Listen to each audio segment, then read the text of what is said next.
अस्सलामुअलैकुम, welcome to my YouTube channel. इस video से पहले चैप्टर 1 टू चैप्टर 6 हमने न्यूमेरिकल्स और उनकी थ्योरी के लेक्चर्स ले लिए थे।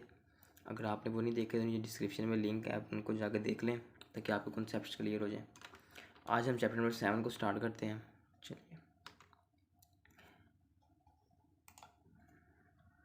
सबसे पहले आता है कि kinetic molecular model of matter, यानी कि मैटर होता क्या है, मैटर किस चीज़ से मिलके बनता है और मैटर के अंदर क्या क्या क्या प्रॉपर्टीज़ होती हैं। जिस तरह यहाँ पे है कि the matter is made of particles called molecules, the molecules remain in continuous motion and the molecules attract each other and the kinetic molecular model is used to explain three states of matter just like solids, liquids and gas। अब matter में तीन तरह के होते हैं, बल्कि चार तरह के भी होती हैं, यानी कि solid, liquid, gas and plasma, जो कि फोर्थ स्टेट ऑफ मैटर कहते हैं हमें। अब कहते हैं सॉलिड्स क्या हैं। Solids such as a stone, metal, spoon, pencil have fix shapes and volume. यानी सॉलिड वो है कि जिसकी शेप फिक्स हो और फिक्स्ड ही वॉल्यूम हो उसका, ठीक है। यानी उसके मॉलिक्यूल्स आपस में इतने स्ट्रॉन्ग बॉन्ड के जरिए जुड़े हों और वो मुश्किल से अलग हों, वो हमारे पास होते हैं सॉलिड्स। अगले लिक्विड, लिक्विड्स वो होते हैं distance between the molecules of a liquid are more than in solids. यानी कि लिक्विड के मॉलिक्यूल्स में जो डिस्टेंस है वो ज़्यादा होता है अगर हम इसको देखें with respect to solid. Solid के में डिस्टेंस ना होने के बराबर होता है और लिक्विड में थोड़ा ज़्यादा उनसे ज़्यादा डिस्टेंस होता है। और जो लिक्विड्स हैं और जो the like solid molecules of a liquid also vibrate about their mean position but are not rigid held with each other. Due to weak attractive forces, they can slide over one another, thus liquid can flow। अब आ गया था हमारे पास gases. Gases such as an air haves no fixed shape और volume. They can be filled in any container of any shape. Their molecules have random motion and move with the very high velocities. In gases, molecules are much farther apart than solids or liquids. Thus, gases are much lighter than solids and liquids. They can be squeezed into smaller volumes. The molecules of a gas are constantly striking the walls of a container. Thus, a gas exerts pressure on the wall of the container. Pressure is directly proportional to energy। और plasma plasma पहले देखते हैं कि plasma बनता किस तरह है। Plasma इस तरह बनता है कि जब भी कोई गैस को हम हीट करते हैं तो उसकी जो काइनेटिक एनर्जी है वो इंक्रीज़ हो जाती है। इंक्रीज़ होने की वजह से ये होता है कि ये दो इनकी गैस के मॉलिक्यूल आपस में टकराव उनका होता है बहुत तेज़, और तेज़ होने की वजह से वो करते ही हैं कि अपना इलेक्ट्रॉन लूज़ कर देते हैं और पॉजिटिव आयन बना देते हैं। और ये जो आयंस बनते हैं इन्हें कहते हैं आयोनिक स्टेट ऑफ मैटर। तो जो आयोनिक स्टेट ऑफ मैटर होती है इसे ही हम कहते हैं प्लाज्मा। प्लाज्मा को हम गैस डिस्चार्ज ट्यूब में भी बना सकते हैं जब हम इलेक्ट्रिक करंट को पास करते हैं ट्यूब के अंदर से। अब प्लाज्मा को कहते हैं हम fourth state of matter in which a gas occurs in its ionic state. Positive ions and electrons get separated in the presence of electric और magnetic fields। Plasma also exists in neon and fluorescent tubes when they glow। Most of the matter that fills the universe is in the plasma state. In stars such as our sun, gases exist in their ionic state। Plasma is a highly conducting state of matter. It allows electric current to pass through it। ये जो molecules हैं ये हमारे पास हैं liquids के, note a gas note a solid. Solid में तो फासला कम होता है। ये गैसेस के मॉलिक्यूल्स हैं और ये प्लाज्मा का बल्ब है एक। अब कहते हैं density. What is the density? Density of substance defined as its mass per unit volume. यानी कि स्पेसिफिक वॉल्यूम में जितना भी मास होगा हम उसको कहेंगे कि वो उस स्पेसिफिक चीज़ की डेंसिटी है। जिसका यूनिट ऑफ डेंसिटी होता है किलोग्राम मीटर पर क्यूब होता है। सही, ये है मास पर यूनिट वॉल्यूम है। वॉल्यूम मास ओवर डेंसिटी यानी कि दूसरे को उसको इंटर रिलेट किया हुआ है। अब एग्जांपल का अगर 1 लीटर है तो 10⁻³ मीटर क्यूब है। अगर 5 लीटर है तो 5/10⁻³ मीटर क्यूब है। अगर हमने निकालें density of density is equal to होता है मास ऑफ ओवर वॉल्यूम होता है ना, उसने क्या किया आपने मास निकालना है of 5 litre of water in 5 kg में। हमने 5 को डिवाइड कर दिया 5 से, मल्टीप्लाई 10⁻³ से, हमारे पास आंसर आ गया। 5 से कट गया 1000, हमारे पास आंसर आ गया। What is the pressure? The force acting normal per unit area on the surface of a body is called a pressure। अब हमने देखा था कि फोर्स वो चीज़ होती है जो किसी भी चीज़ को हरकत में लाती है या हरकत में लाने की कोशिश करती है। लेकिन अब कहें कि स्पेसिफिक एरिया कह देंगे इस एरिया पे फोर्स लगी है तो हम उससे कहेंगे ये प्रेशर है। अब प्रेशर का यूनिट होता है पास्कल और वो इक्वल होता है न्यूटन मीटर पर स्क्वायर के। और अब आता है आगे atmospheric pressure. But is atmosphere जो प्रेशर एटमॉस्फेयर हम पे लगा रहे हैं हम उससे कहते हैं वो एटमॉस्फेरिक प्रेशर है। और प्रेशर का फार्मूला होता है p is equal to f over a. तो हम कह सकते हैं कि जो फैक्टर इफेक्ट करते हैं प्रेशर को वो होती है फोर्स और एरिया होता है। क्योंकि उसके फार्मूले में दो चीज़ें आ रही हैं तो हम कहेंगे कि इसके चेंज होने से प्रेशर भी चेंज होगा। अब मैं कहता है बैरोमीटर। बैरोमीटर क्या है? बैरोमीटर एक डिवाइस है एटमॉस्फेयर प्रेशर को मेजर करने की डिवाइस है। अब इसमें होता ये है कि एक लंबी ट्यूब होती है, शीशे की ट्यूब होती है और होता ये है इसमें स्केल के निशानात लगे होते हैं। और जब सडन चेंज आता है एटमॉस्फेयर में तो इसके अंदर मर्करी होता है। मर्करी लिक्विड यूज़ होता है, वाटर नहीं यूज़ होता, मर्करी यूज़ होता है। और वो अप एंड डाउन होता है जिसकी वजह से हमें प्रेशर पता चलता है कि कितना प्रेशर है। आगे हम कहते हैं कि why water is not suitable to be use as the barometer because mercury is 13.6 times denser than the water. Atmosphere pressure can hold a vertical column of water about 13.6 times the height of the mercury column at a place. Thus at sea level the vertical height of the water column would be 0.76 multiplied by 13.6 then is equal to 10.34. Thus a glass tube more than 10 meter long is required to make a water parameter. यानी कि अगर हमने पानी डालना है तो हमें 10 metre लंबी बनानी पड़ेगी। लेकिन हमने 10 मीटर लंबी नहीं बना सकते, हमने इसे छोटी बनाने के लिए उसमें हम मर्करी ऐड करते हैं। आगे था कि वह atmospheric pressure very with height. जितना हम हाइट से चेंज होते होते जितना ऊपर जाते हैं जी की वैल्यू कम हो जाती है ना, इसी तरह एटमॉस्फेरिक प्रेशर की भी वैल्यू हाइट के साथ साथ कम हो जाती है। इस तरह आगे आता है क्वेश्चन के why change are expected in the weather if barometer reading show the sudden increase. यानी कि इसका मतलब ये है कि अगर सडन इंक्रीज़ करेगा यानी कि जो उसकी वैल्यूज़ हैं बैरोमीटर की सडन इंक्रीज़ करेंगी तो इसका मतलब है कि वेदर अच्छा हो गया, प्लेजेंट हो गया। और अगर सडन डिक्रीज़ करेंगे तो कहेंगे कि फेयर नहीं है वेदर, पुअर वेदर आ गया। अगर है बैरोमीटर के आगे उन्होंने कहा कि जो है लिक्विड का प्रेशर होता है किसी हाइट पे या किसी डेप्थ पे तो क्या होता है, हमने वो कहा कि एक सिलेंडर लिया हमने हमने उसे उसके अंदर एक स्पेसिफिक एरिया डाला। हमने कहा कि वो एरिया डाला उसका प्रेशर ये है पी है, डाउनवर्ड लग रहा है, एरिया उसका है और उसकी हाइट स्पेसिफिक बता दी हमने। हमने कहा कि जो मैस होता है लिक्विड है ना वो होता है मैस होता है वॉल्यूम मल्टीप्लाई बाय डेंसिटी होता है। तो हमने किया कि वॉल्यूम जो होता है वो होता है एरिया मल्टीप्लाई बाय हाइट, ठीक है, और उसको डेंसिटी से मल्टीप्लाई किया। अब यहाँ पे जो उसकी फोर्स लग रही है वेट की तरीके लग रही है क्योंकि वेट उसका डाउनवर्ड डायरेक्शन में है। तो हमने किया ये कि डब्ल्यू is equal to m g ले लिया और यहाँ पे लिख दिया A H p multiply by g कर दिया। यानी यहाँ पे हमने मैस की वैल्यू डाल दी a h multiply by p और जी वैसे वैसे डाल दिया हमने। अब हम ये पता है pressure is equal to force per unit area होता है। हमने फोर्स की जगह लगा दिया A H P over G और एरिया वैसे लगा दिया और एरिया एरिया से काट गया और प्रेशर आ गया रो जी एच आ गया हमारे पास। इस तरह हमने कहा कि जो प्रेशर है वो हाइट से इंटररिलेट करता है। अगर हाइट ज़्यादा होगी तो प्रेशर भी ज़्यादा होगा, ये दोनों एक दूसरे के डायरेक्टली प्रोपोर्शनल है।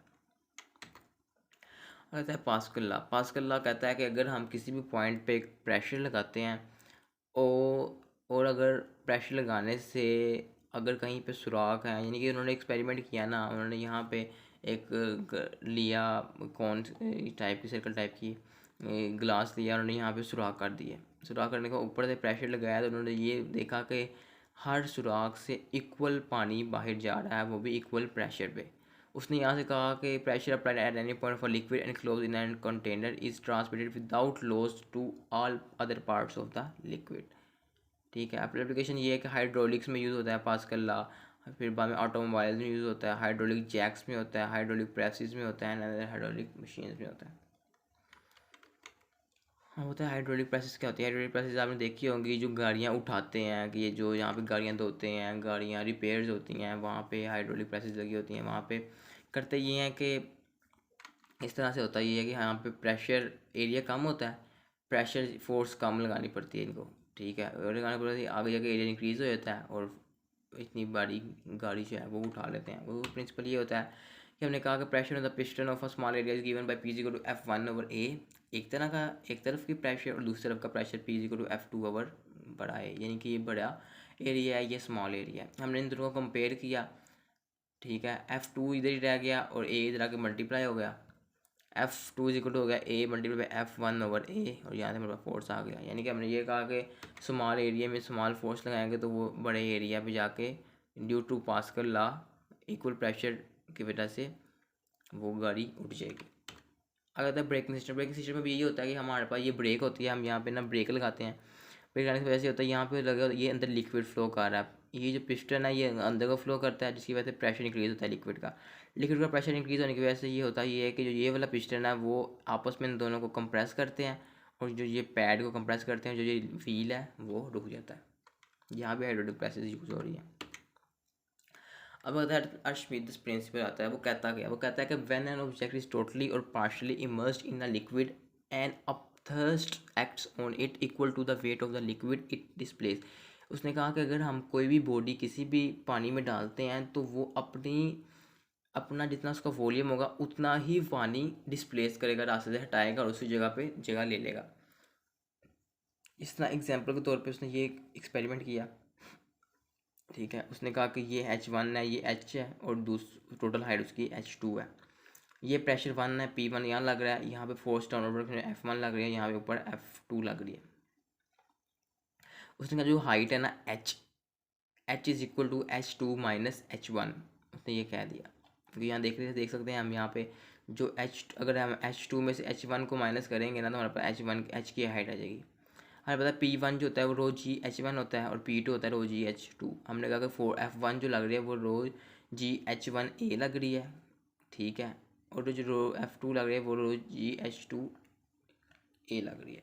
हमने किया ये, हमने F2 में से माइनस F1 कर दिया, क्योंकि F2 माइनस F1 क्यों किया, F1 इस डाउनवर्ड डायरेक्शन में और F2 ऊपर वाली डायरेक्शन में। जिस तरह जी की वैल्यू थी हमारे पास F2 अगर अपवर्ड डायरेक्शन में तो पॉजिटिव लेते हैं, ये हमारी अपनी कन्वेंशन होती है। अब इन्होंने यहाँ पे कन्वेंशन के लिए कि अपवर्ड पॉजिटिव लिया, डाउनवर्ड नेगेटिव लिया, तो हमने यहाँ पे डाउनवर्ड नेगेटिव ले लिया और यहाँ से हमने फार्मूलास की वैल्यूज पुट कर दी। अब स्ट्रेस लगाई तो हमारे पास ये हुआ कि H2 माइनस H1 हमने पीछे फार्मूला में देखा था, यहाँ पे H2 माइनस H1 हमने H लिया हुआ था, यानी कि H लिया था, तो हमने यहाँ पे लगा दिया AH इक्वल टू V होता है, तो यहाँ पर रो जी वी आ गया, और रो वी होता है वो होता है मैस, और इसमें हमारे पास जो F की वैल्यू आ गई वो आ गई mg। अब हमने यहाँ पे कहा कि AH वॉल्यूम कह दिया हमने, और इसने यहाँ पे कहा कि इक्वेशन 1 हमें ये बताती है कि जो बॉडी इमर्स्ड हुई है किसी भी लिक्विड में वो इक्वल होता है उसका weight to the liquid displaced के, और विच इज़ आर मेजर, यानी कि जितना वेट उसका होगा वो उतना ही पानी डिस्प्लेस करेगी और उसकी जगह ले लेगी। अब अगर डेंसिटी ऑफ एन ऑब्जेक्ट, उन्होंने एक एक्सपेरिमेंट किया कि जब भी हम एयर में होता है, कोई भी बॉडी एयर में होती है उसकी डेंसिटी ज़्यादा होती है, और जब हम उसको पानी में डाल के निकालते हैं या उसको पानी में डालते हैं तो वो उसकी डेंसिटी कम हो जाती है, क्योंकि वो पानी के अंदर फ्लोट करना शुरू हो जाती है कि, और उसकी डेंसिटी जो कि कम हो जाती है। कंपेयर करते हैं ना हम फिर पानी की और उसकी डेंसिटी। अब उसने कहा कि डेंसिटी होता है ऑब्जेक्ट है, जो डेंसिटी ऑब्जेक्ट वो ब्राडी से किया है, और जो लिक्विड है उसको उसने आर से किया हुआ है, और जो वेट है उसने ऑब्जेक्ट का वेट W1 है, और जो उसने वेट इक्वल किया हुआ है वॉल्यूम ऑफ द लिक्विड के वो कहा हुआ है कि W equal W1 minus W2 है। उसने किया ये कि according to Archimedes principle W2 is less than its weight W1 by an amount W। इसी वजह से तो वो उसमें डिप हो गया। अगर वेट इसका ज़्यादा ना होता, इस वेट ज़्यादा ना होता पानी से, तो ये ऊपर फ्लोट करती अंदर जाती ना। इस तरह उन्होंने कहा कि डेंसिटी जो है डी उसको डिवाइड किया रो से और मल्टीप्लाई कर दिया और इज इक्वल टू चला गया। ये इनकी डेंसिटी का मामला क्या होता है, डी इज इक्वल टू क्या होता है, डेंसिटी होता है ना, डेंसिटी होता है मैस पर यूनिट वॉल्यूम होता है, ऐसा ही है। अब इन्होंने किया डी ओवर पी डो किया और इधर W1 ओवर W कर दिया, यानी कि इन दोनों की इन्होंने रेशियो ले ली। ठीक है, डेंसिटी की रेशियो ले ली इसके डेंसिटी से, और W1 की रेशियो ले ली उसके इसकी जो वेट है इसने डिस्प्लेस किया उसके, डी यहीं पे रह गया, बाकी वहाँ जाके मल्टीप्लाई करो मैं ये फार्मूला आ गया।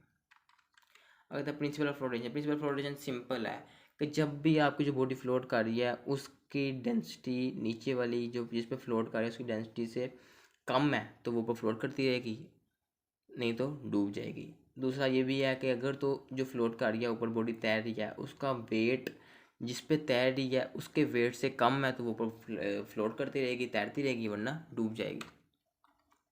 नीचे अपथर्स्ट होता है, upthrust is a force that pushes an object up and make it seem to lose its weight, यानी अपथर्स्ट फोर्स नीचे से लग रही होती है जो उसको बॉडी को फ्लोट करने में हेल्प करती है। अब अगर कहता है कि wooden block ships and boats move up the water, यानी किस तरह जो है ये करते हैं ऊपर मूव, हम इसको इस तरह फिर डिज़ाइन करते हैं, अर्शमिदस की प्रिंसिपल पर डिज़ाइन करते हैं कि वो उसकी जो वेट होता है और जो पानी की उछाल की फोर्स होती है वो इस तरह हम बैलेंस करते हैं कि जिसकी वजह से वो जो हमारी शिप्स हैं वो ऊपर ही तैरने लगती हैं, वो डूबती नहीं हैं, ज़्यादा से ज़्यादा डूबती नहीं हैं। और जो सबमरीन्स होती हैं वो नीचे इसलिए चलती हैं क्योंकि उनका वेट, उनकी डेंसिटी ज़्यादा होती है वाटर से, इसलिए वो अंदर जाके तैरने लगती हैं। अगर कहते हैं डेफिनेशन डिफॉर्मेशन फोर्स क्या होती है, डिफॉर्मेशन फोर्स से कहते हैं ऐसी फोर्स जो चेंज हो गई है, जिसमें थोड़ा बहुत चेंज आ गया है। इसलिए हम किसी भी बॉडी में स्प्रिंग में फोर्स लगाएं ना खींचे तो उसमें उसकी लेंथ लंबी होती है, इसलिए हम उसमें कह सकते हैं उसमें डिफॉर्मेशन आ गई है, उसकी डिफॉर्मेशन फोर्स ये है। इलास्टिसिटी वो होती है कि आप जब भी किसी भी बॉडी को, जैसे रबड़ है, रबड़ को आप खींचते हैं, जब तक खींच जाते हैं और जब खींच के छोड़ते हैं तो उसी दोबारा अपने असल हालत में आती है, तो उससे कहते हैं इलास्टिसिटी। अब आ कहता है स्ट्रेस, स्ट्रेस वो कहता है force acting on a unit area. Force कह रहे हैं, अब देखो जो प्रेशर था ना वो भी यही था, फोर्स पर यूनिट एरिया, और ये भी स्ट्रेस। लेकिन अब इसमें दोनों में डिफरेंस क्या है, जो प्रेशर है ना वो एक्सटर्नल फोर्स है और जो स्ट्रेस है वो इंटरनल फोर्स है। जब आप प्रेशर लगाते हैं ना तो उसके रिस्पेक्ट में या उसके खिलाफ जो फोर्स लग रही होती है ना वो हमारे पास लग रहे होते हैं, स्ट्रेस लग रहा होता है। और स्ट्रेस का यूनिट भी सेम ही है, न्यूटन मीटर पर स्क्वायर, पर मीटर स्क्वायर। अब अगर स्ट्रेन, स्ट्रेन वो होती है कि जब किसी भी चीज़ में स्ट्रेस लगाते हैं, स्ट्रेस लगाने से जो उसमें चेंजेस आई हैं ना उस चेंजेस को वो हम कहते हैं स्ट्रेन है। टेंसाइल स्ट्रेन वो होती है change in length over longitudinal length. अब हुक्सला क्या कहता है, हुक्सला कहता है कि जितना ज़्यादा आप स्ट्रेस लगाएंगे उतनी ज़्यादा स्ट्रेन आएगी, यानी कि जितनी ज़्यादा आप बॉडी को खींचेंगे उसमें उतनी ज़्यादा उसमें तब्दीली आएंगी और उसमें उतनी ज़्यादा स्ट्रेन होगी। तो हमने यहाँ पे कह लिया कि स्ट्रेस से डायरेक्टली पूछे स्ट्रेन, और stress is equal to constant multiply strain, और कॉन्स्टेंट इज इक्वल टू होगा stress over strain. Elastic limit वो होती है ऐसी लिमिट, स्ट्रेस लिमिट वो पॉइंट होता है जिस पॉइंट के गुजर जाने के बाद बॉडी को अगर हम छोड़ें तो वो अपने असल हालत में नहीं आती, उसे कहते हैं हम इलास्टिक पॉइंट। अब आ कहते हैं हमारे पास Young's modulus, the ratio of the stress to tensile strain is called Young's modulus. Young's modulus उसे कहते हैं कि stress to strain, tensile stress to tensile strain, उसे कहते हैं यंग्स मॉडुलस कहते हैं। अब हमने कहा फार्मूला ले लिया, यहाँ का स्ट्रेस और टेंसाइल स्ट्रेन है। अब बता कि जो हमारे पास टेंसाइल स्ट्रेन है वो होती है एल, यानी कि ओरिजिनल ओवर चेंज जो होता है उसमें, उसे कहते हैं ना, जो चेंज है ओवर डिवाइड बाई ओरिजिनल कहते हैं। डेल्टा एल जो चेंज है ओवर ओरिजिनल एल ओ। और स्ट्रेस क्या होता है, formula force per unit area होता है, हमने यही वैल्यूज उसमें पुट की फार्मूले में, स्ट्रेस का फार्मूले में स्ट्रेस की वैल्यू पुट की फोर्स पर यूनिट एरिया, और मल्टीप्लाई कर दिया L naught divided by delta L, यानी कि डिवाइड हो रही थी ना रकम, हमने इसको उल्टा दिया और मल्टीप्लाई कर दिया, और भाई एक्स मॉडुलस का फार्मूला आ गया Y is equal to F L naught divided by A delta L. ऐसा यूनिट जो है वैसे मॉडुलस का वो भी न्यूटन पर मीटर स्क्वेयर होता है। That's all from my side, और अगर आपको कोई भी क्वेरी है तो आप नीचे कमेंट्स में लिख सकते हैं, और ये स्लाइड्स मैं नीचे डिस्क्रिप्शन में ऐड कर देता हूँ, वहाँ से आप डाउनलोड करके देख लीजिएगा।